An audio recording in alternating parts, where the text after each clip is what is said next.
Assalamualaikum warahmatullahi wabarakatuh. Selamat datang di praktikum data mining pertemuan ketiga tentang transformasi data. Baiklah, sebelum praktikum dimulai, ada baiknya kita mengucapkan basmalah bersama-sama. Bismillahirrahmanirrahim. Langsung saja ke praktikum data mining tentang transformasi data. Apa itu transformasi data?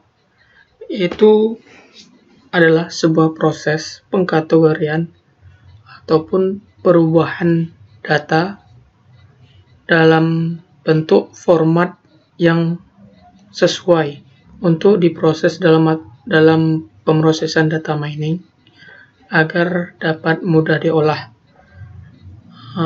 Adapun cara untuk transformasi ada beberapa cara, yaitu smoothing, agregasi, generalisasi, normalisasi, scaling, dan juga ada metode lain seperti one-hot encoding. Langsung saja kita coba transformasikan. Baiklah, ini lanjutan dari praktikum sebelumnya yang sudah diseleksi data. Kemudian untuk di sini kita mencoba merubah atribut dari IPK. Nah, sebelum kita merubah atau mentransformasikan data, atribut IPK ini harus kita ubah dulu tipe datanya, yaitu dengan kode seperti ini. Kita mengubahnya dalam bentuk float. Ini merupakan transformasi data dengan normalisasi. Dan ini fungsi untuk memanggil data frame-nya. Terus kemudian df.dtypes ini kita buat untuk melihat atribut yang ada pada data frame, itu atributnya tipenya apa aja. Bisa kita lihat. Setelah tipenya berubah menjadi float, tidak dalam bentuk objek atau string lagi, barulah kita transformasi. Nah, di sini kita buat perulangan,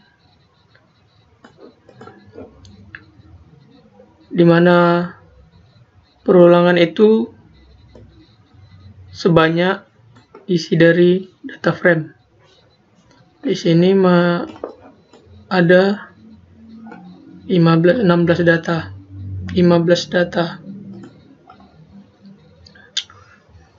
Kemudian kita transformasi. Jika IPK besar dari 3,5, maka nilai IPK-nya kita ganti jadi maksimum.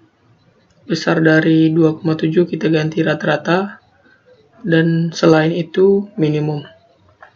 Nah, ketika sudah kita transformasikan, kemudian kita panggil data frame-nya. Dan ini data frame.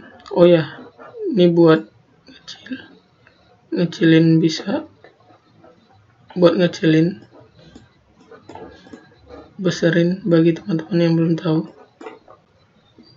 Nah, di sini tadi kan IPK-nya minimum itu IPK 2,13 IPK-nya.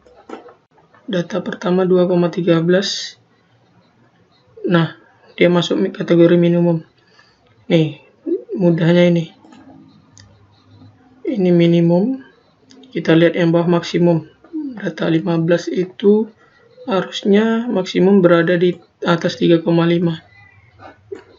IPK 3,6 kan. Nah, bisa juga kita transformasikan atribut lain. Seperti TOEFL, umur, seperti contoh pada modul, bisa TOEFL, umur, lama studi, gaji. Itu tergantung pengembangan dari progres data mining teman-teman. Kedepannya mau dibuat bagaimana? Nah, itu harus dipikirkan dari awal untuk transformasinya.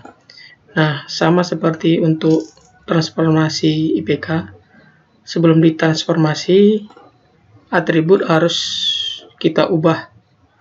Yang dari bentuk string, kita ubah menjadi float. Terus kita panggil. Panggil ini cuman buat lihat datanya doang ya. Nggak dipanggil juga nggak apa-apa. Nah, kemudian barulah kita ubah seperti IPK tadi. Nah, di sini fungsi buat manggil atribut yang cuman hanya dipanggil name, IPK, TOEFL. Nah, data pertama itu T3. T3 itu di atas 3,5.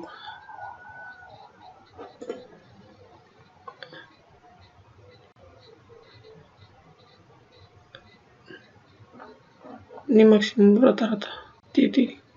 Oh, ininya 350.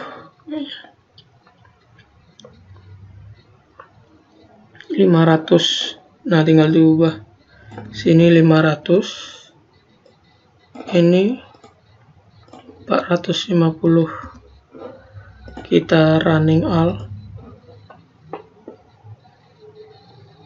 Teman-teman juga bisa explore buat toolbarnya. Nah, sudah di running. Untuk yang TOEFL, nah, berubah kan? T1 berarti di bawah 450. Nah, benar. Kita coba lihat data paling bawah 400 masuk T1 juga. Untuk data 9 masuk T2. Data 9 450.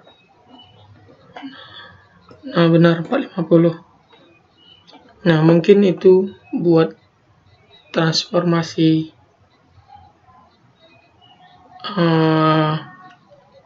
normalisasi pada umumnya. Bisa juga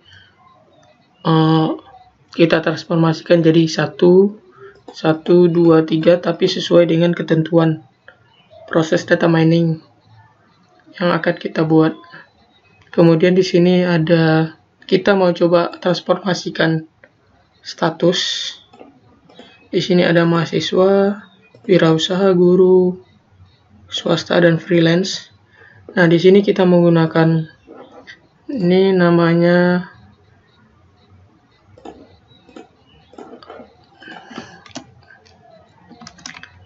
transformasi menggunakan transformasi data menggunakan metode one-hot encoding. Nah, di sini mungkin tidak ada di modul, bisa teman-teman perhatian di video praktikum. Nah, di sini kita buat variabel yang namanya dummies.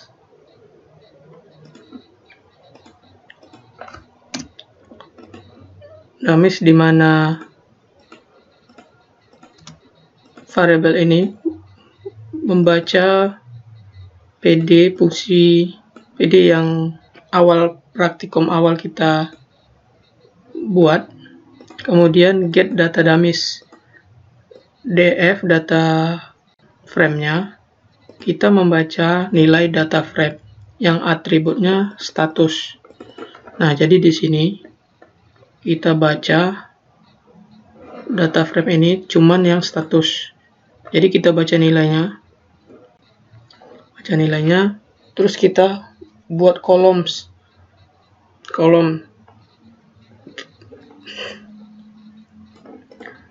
Terus kita cetak.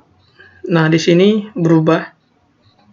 Nah, data pertama itu dia 0, freelance 0, guru 0, mahasiswa 1, swasta 1, wirausaha 0. Nah, jadi dia itu kayak angka binar.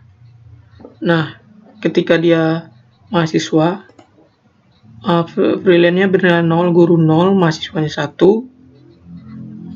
swastanya 0, wirausahanya 0. Nah, kita lihat data pertama itu mahasiswa kan. Nah, kita lihat data ke-8. Data ke-8 itu dia guru. Nah, angka atau value 1 akan berada di atribut guru.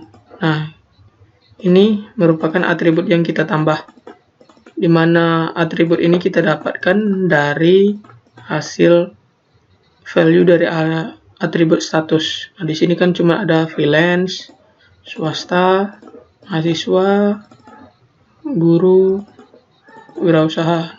Ini freelance ya tadi. Nah, ingat ketika sudah di running, sesuaiin dulu apakah benar di sini itu mahasiswanya bernilai 1. Bisa jadi di sini itu guru. Jadi kita coba lihat data dari teman-teman masing-masing. Nah, di sini sudah kita simpan di variabel dummies. Nah, gimana caranya buat masukin ke data frame-nya? Nah, di sini kita gunain sintak yang namanya concat. Ini buat nyisipin data dummies tadi, data frame dummies ke data frame awal kita. Nah, di sini kita gunain sintak concat buat nyisipin data frame dummies sama data frame yang awal. Nah, di sini hasilnya kita print. Nah, bisa kita lihat. Nah, mahasiswa 1 dia nyambah ke samping guru, terus wirausaha, swasta. Mungkin sekian praktikum untuk kali ini. Lebih kurangnya mohon maaf. Assalamualaikum warahmatullahi wabarakatuh.